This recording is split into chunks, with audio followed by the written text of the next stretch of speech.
quel est le message que vous souhaitez envoyer donc à travers cette tribune qui est publiée par le journal Le Monde? Mais en fait, la tribune démontre bien à quel point on est d'accord que le viol est un crime et que aucun homme n'a le droit d'harceler sexuellement une femme.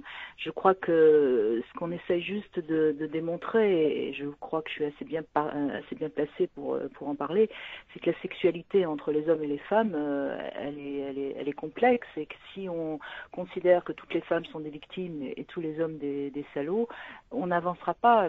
Donc c'est tout ça, moi, qui m'agace, c'est-à-dire qu'on monte en épingle la violence faite aux femmes pour que les femmes qui actuellement sont dans une revanche et sont dans un désir de toute puissance prennent encore plus de pouvoir.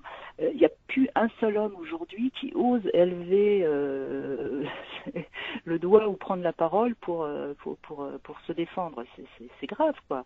Moi, c'est pour eux, c'est plus pour les hommes finalement que j'ai signé cette pétition. Quelque part, la méthode qui est utilisée aujourd'hui n'est pas la bonne. C'est c'est ce Ah, que vous ça, dites. moi, je suis persuadée qu'on marche, on recule en arrière.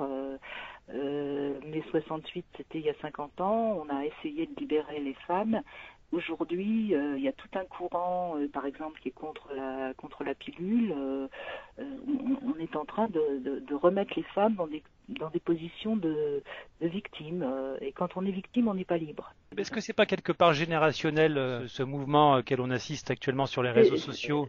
Non, non, parce que moi j'ai autour de moi des jeunes femmes qui ont 25, 30 ans et qui sont de mon avis. Alors évidemment que les femmes de 50, 60 ans ont certainement subi en n'osant pas porter plainte, ce qui heureusement aujourd'hui n'est plus le cas.